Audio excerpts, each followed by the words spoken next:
Hey everyone, welcome to the podcast. It's Friday, August 19th, 2022. Today I'll be talking about the affidavit that led to the warrant. An FBI search of Mar-a-Lago will be released, but heavily redacted and sanitized in an effort to obfuscate the truth. Also, CNN is parting ways with propagandist Brian Stelter and pervert Jeffrey Toobin in an effort to repair their image. Also, well-known Heathen Sam Harris takes one step closer to Satan by siding with the debauchery and corruption of Hunter Biden. I'll be talking about these stories and more coming up right now. The word of the day is obfuscate. Confuse, obfuscate the reader. Intransitive verb, to be evasive, unclear, or confusing. And the reason they're going to try to obfuscate, obviously, and this is from CBS News, major media companies seek release of affidavit behind Mar-a-Lago search. Behind the Mar-a-Lago search warrant. Well, see, the deal is that apparently news organizations were also, not just the Trump organization, but news organizations were also trying to get the release of this affidavit that led to the search warrant of Mar-a-Lago. And attorneys for many of the nation's largest media companies will try to persuade a federal magistrate judge on Thursday afternoon to make public the affidavit supporting the warrant that followed FBI agents to search former President Donald Trump's Florida estate. Last week, the Associated Press, the New York Times, the Washington Post, the Wall Street Journal, and CBS and other TV broadcast networks want U.S. Magistrate Judge Reinhart to release the affidavit over the objection of the U.S. Justice Department. And it wasn't just media organizations like CBS News makes it out to be. It was also Trump's lawyers. But it's suspect that the mainstream media wants the release of this affidavit. Judge says some of the DOJ's affidavit used to obtain Mar-a-Lago search warrant can be unsealed. And this is from CNBC. And the decision from the U.S. Magistrate Judge Bruce Reinhart came after the Justice Department asked him not to unseal the highly sensitive document, which details the government's view that it had probable cause to believe the search of Mar-a-Lago would turn up evidence of illegality. So the problem is with probable cause is there has to be proof, or there has to be some sort of evidence that leads law enforcement to believe that a crime has been committed. So it's got to be substantial. So the affidavit contains substantial grand jury information in case with national security overtones. And that's what they always say. They always call for national security when the fact this is not the case. So the actual reality of what's going on here is that this is a Mar-a-Lago affidavit circus, according to the National Review. Don't hold your breath waiting for the release of Trump's search warrant affidavit. The next act in the Mar-a-Lago search warrant drama will play out in South Florida on Thursday afternoon. Magistrate Judge Bruce Reinhart has scheduled a hearing on the motion to make the public the currently sealed probable cause affidavit filed by the Justice Department in support of last week's search of former President Trump's Mar-a-Lago estate. The motion was made by several media organizations and private watchdog groups. So in an unusual move, the former president has expressed support for the movement seeking the unsealing of the warrant. Normally, a person for whom the government contains there is probable cause of guilt of at least 3 federal felonies would not be enthusiastic about the publication of the FBI's summary of its supporting evidence. Now, don't forget, it's the FBI that doctored evidence for the FISA warrants And so I don't think there's going to be anything different here. The affidavit is a sworn testimony. So all the people that gave sworn testimony, their names are going to be redacted. And so there's not really going to be any information there, because of most of us know is that with determining facts in journalism, you need attribution and you need corroboration. So we don't know what kind of corroboration is going on here, and there certainly won't be attribution because those names will be redacted. So what is redacting? This is from NPR. Judge creates path for releasing redacted affidavit from Mar-a-Lago search. Reinhardt has also unsealed more minor documents containing general information at the hearing. All this, indeed, is a circus, just like the National Review said, and we'll get to that in just a minute. This is from Fox News. Truth behind Mar-a-Lago raid will be revealed by release of the affidavit. But it won't be, because it's going to be heavily redacted. What is redaction? This is from Case Guard. Federal court redaction rules, legal compliance. Redacting or sanitizing documents of sensitive information is a way to protect individuals. Many court records and transcripts are available publicly. Though a person is taken to court for a crime and financial matters, they may be found not guilty. When including personal information in public documents regarding the case, a person's identity or reputation could be ruined. Personally identifiable information, PII, are the types of details in forms that are redacted for safety. PII consists of any data that can personally identify an individual, including names, social security numbers, addresses, and other data points directly linked to that person. And then they go into redaction rules. Date of birth, names of minors, home address, financial account numbers, driver's license numbers, medical records, employment history, individual financial information. And going on with Case Guard, what data is redacted in government documents? How are government secrets maintained with redaction?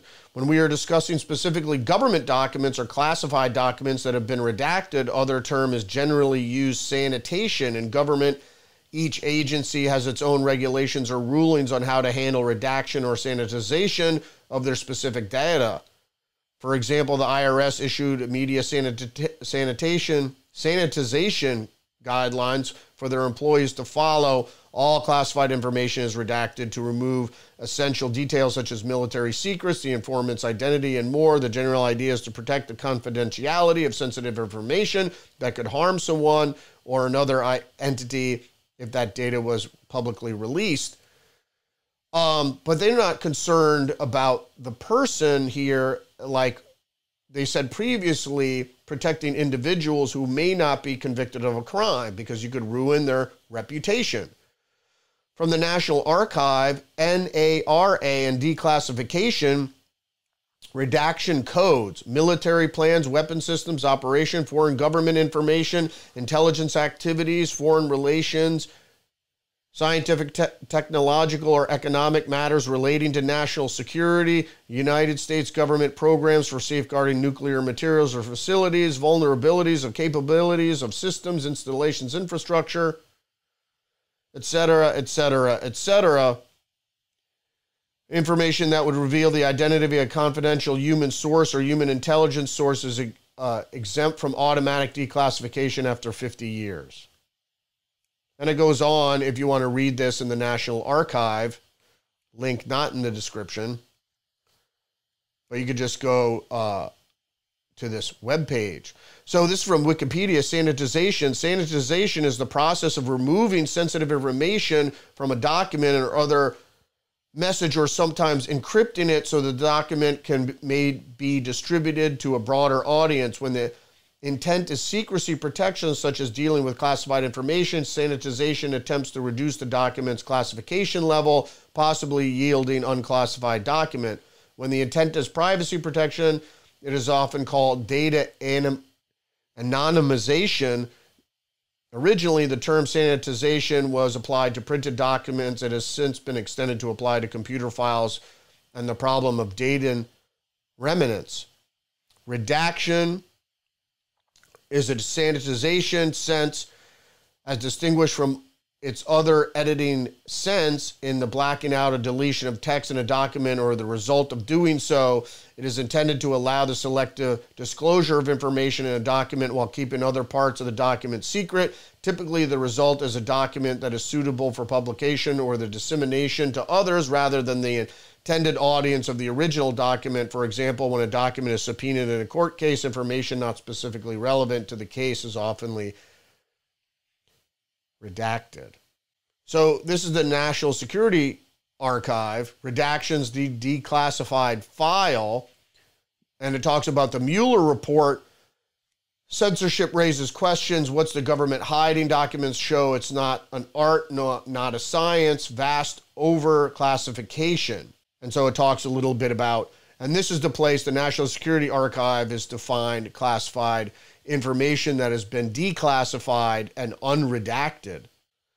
So moving on to the next story, the last parting note on this redaction is that folks have to understand is that they're obfuscating the truth, and that's why the mainstream media was pushing the court to declassify the affidavit, because everyone wants to see what was the cause for granting the warrant for the really broad search of Mar-a-Lago, which was really unconstitutional. But the fact is the media was asking for it. You're going to get a heavily redacted version that's going to spell out a narrative that is damaging to Trump. But when it's all said and done, if it's ever unredacted or, the court ever comes, I don't think there's going to be any indictment or any sort of trial. I think this is all a scare tactic ahead of the midterms to paint Trump in a bad light and there to also sully any candidates that he might have endorsed. But you'll see when it's shown in the media that it's going to be, oh, here's the smoking gun. Oh, he's going down this time. And the fact is that it's going to be very light in substance. Because a witness of seeing or thinking that Trump was flushing classified documents down the toilet, I don't think is strong enough. And again, it's all with attribution. Who said it? Who's giving out this information? Is it someone that has antipathy towards Trump? I mean, that sullies the whole process. So moving on to the next story from Forbes, by killing off reliable sources and firing host Brian Stelter, CNN hands a big win to its worst critics. And this article by Mark Joyella, senior contributor. So CNN boss Chris Licht has a vision for the network that has no room for the network's longest running show, Reliable Sources, which marks its 30th anniversary back in March.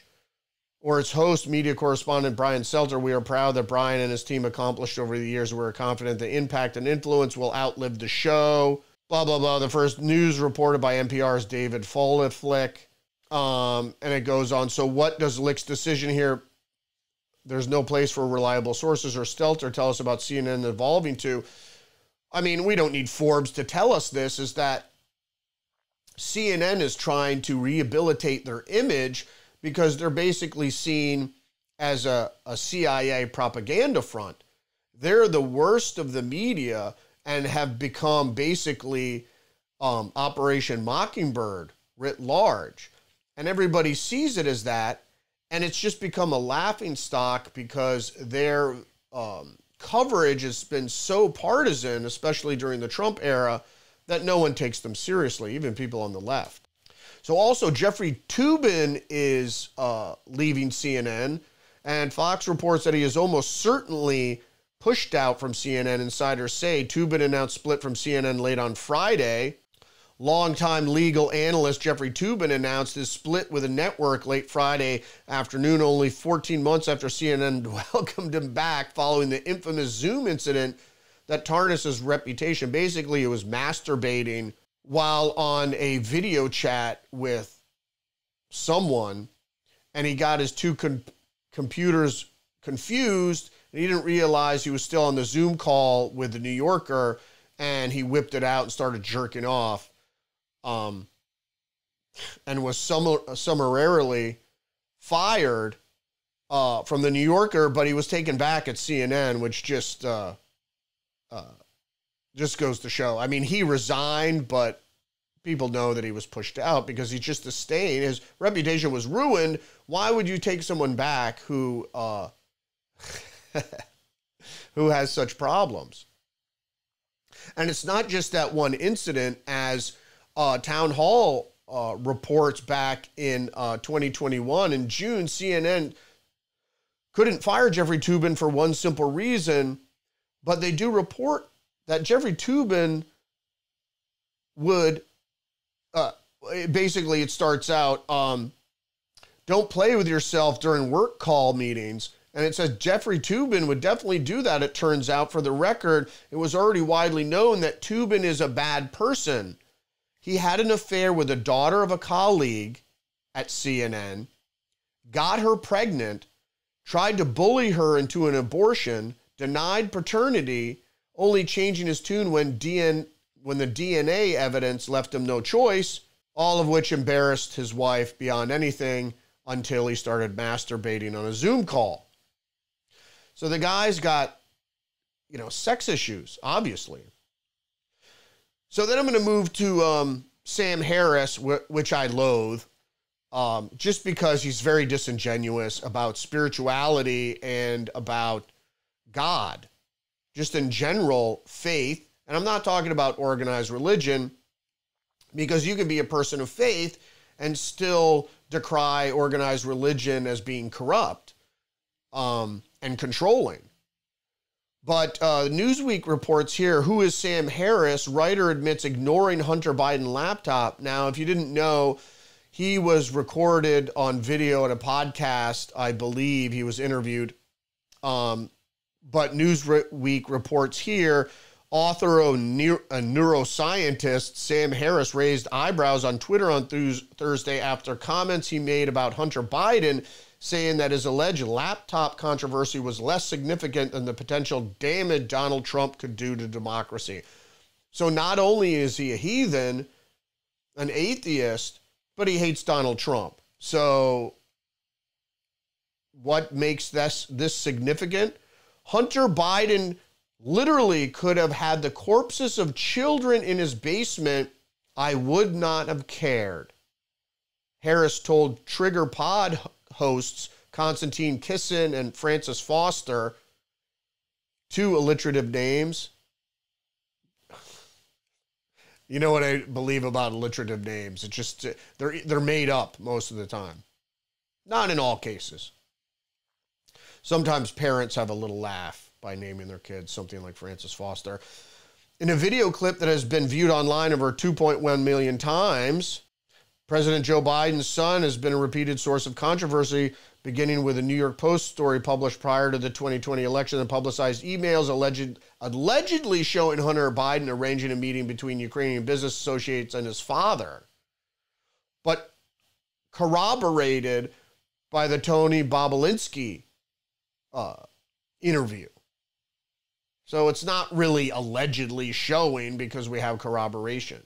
Harris argued in the 90-plus minute podcast episode titled Trump, Religion, Wokeness that Hunter Biden's actions should not be compared with those of former President Trump, who is currently involved in various legal battles. He hasn't been convicted of anything. Whether it's the Russia collusion hoax or the Ukrainian impeachment or any of these other things. And people on the left always say, oh, he's a criminal. Oh, really? What crimes has he committed? Well, they don't want to talk about that because he's been convicted or found that he has done nothing wrong. So who is Sam Harris? So he is an American philosopher, author, and podcast host whose work touches on a wide range of topics. Harris came to prominence for his criticism of religion and Islam in particular, and is known as the Four Horsemen of New Atheism, along with Richard Dawkins, Christopher Hitchens, and Daniel Dennett. Harris's first book, The End of Faith, remained on the bestseller list for 33 weeks. He's also written other books and has debated many, many people including Jordan Peterson. If you haven't seen those debates, you should, because he's a heathen. He doesn't believe in God. He's an atheist, and he thinks that anybody that believes in a God is silly and is misled. His critiques of religion sometimes are on point. However, his general view of spirituality connected to God and all the things that a lot of us believe in is just, and if you read his books, they're just observations. Because just saying we can't prove something that doesn't exist, that really doesn't work anymore for most of us. So Mediaite has a headline: Sam Harris triggers MAGA world by arguing Hunter Biden's story worth ignoring when compared to the dangers posed by Trump. Indeed. I don't say triggered. I just said I didn't like Sam Harris before, and I definitely don't like him now. So this is from Sam Harris. This is an atheist manifesto. And I'm just going to use this is from 2005 in a comparison. The way he starts this little rant: somewhere in the world, a man has abducted a little girl. Soon he will rape, torture, and kill her. If an atrocity of this kind is not occurring at precisely this moment, it'll happen in a few hours or days at most. Such is the confidence we can draw from the statistical laws that govern the lives of 6 billion human beings. The same statistics also suggest that the girl's parents believe at this very moment that an all-powerful and all-loving God is watching over them and their family. Are they right to believe this? Is this good they believe this? No. So that's the way he starts out his argument. The entirety of atheism is contained in this response. Atheism is not a philosophy. It's not a view of the world, blah, blah, blah. I'm not going to go into his whole rant there.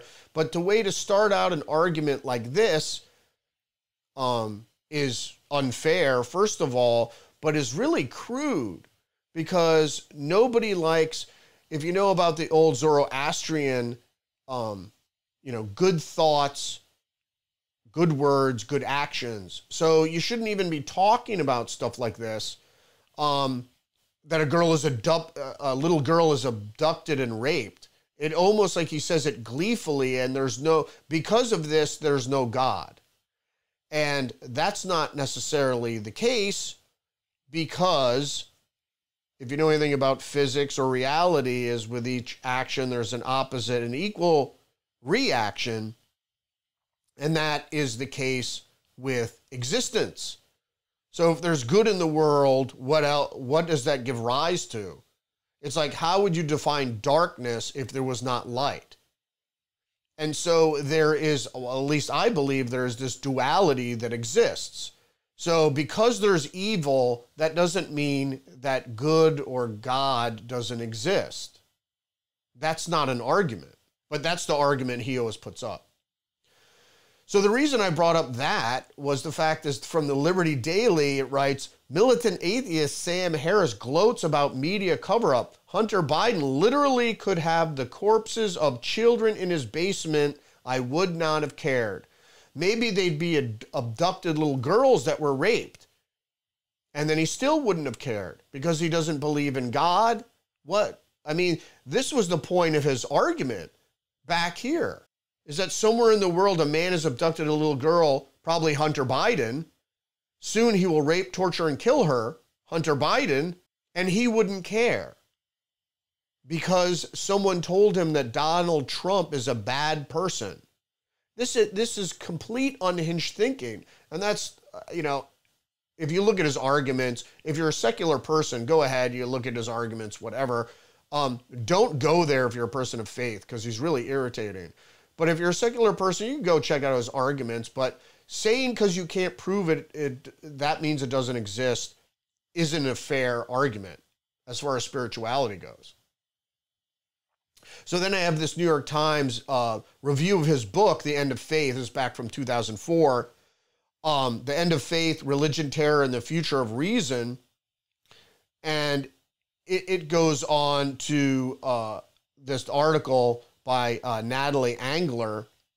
She's really fishing.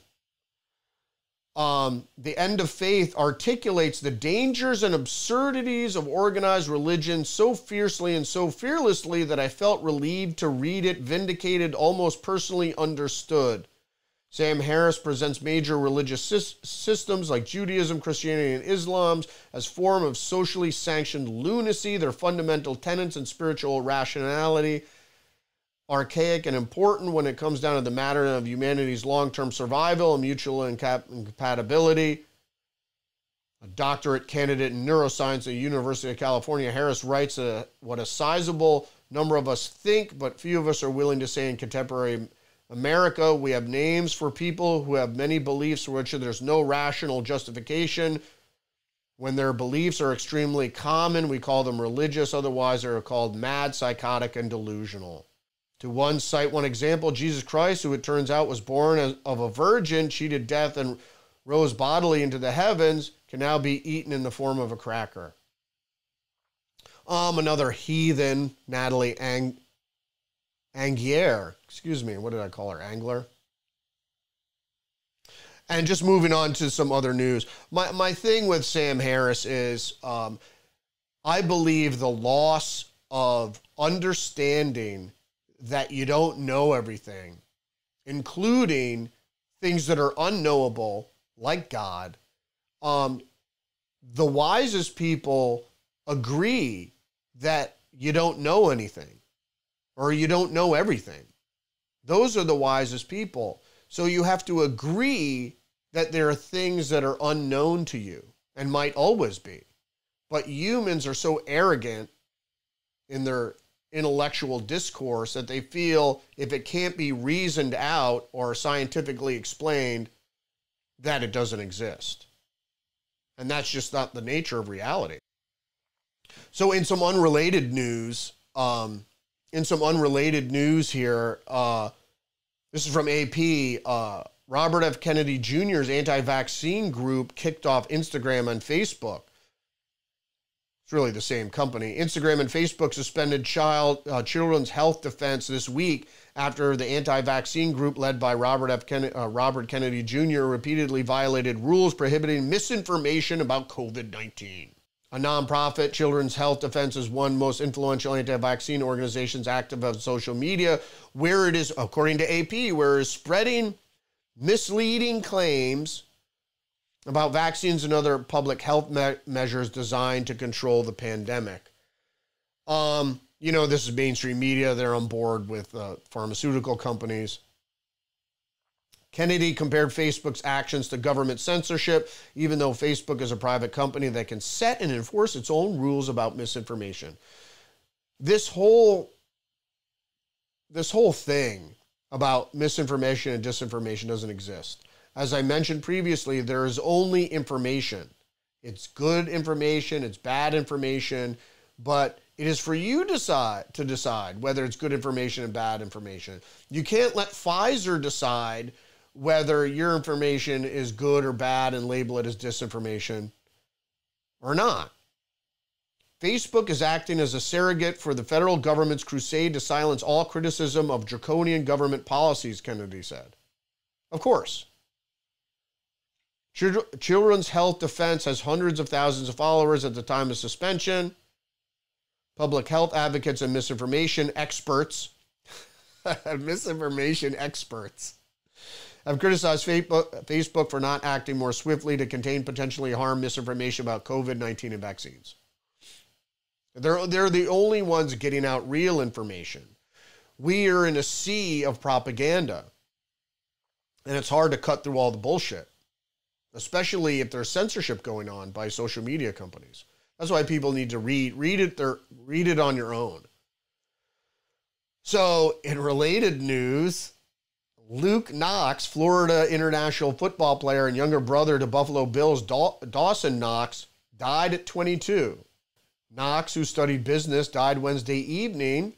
School officials said the cause was not revealed, though the university said police do not expect foul play. I'm not even going to talk about it. All you people know what this is. It's very, very sad. So, CNN trying to rehabilitate their image.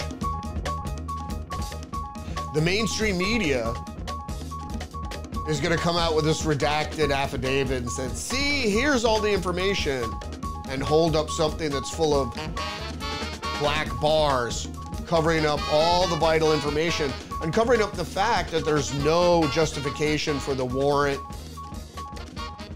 and the raid itself. And of course, you know how I feel now about Sam Harris. Give glory to God and fuck Sam Harris. All right, Rudy's Revelation.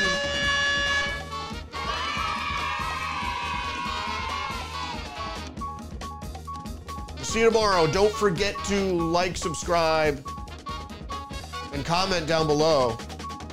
Let me know what you feel about Sam Harris. And follow me on social media, Facebook, Twitter. Get our minds. We'll see you tomorrow. You can't handle the truth.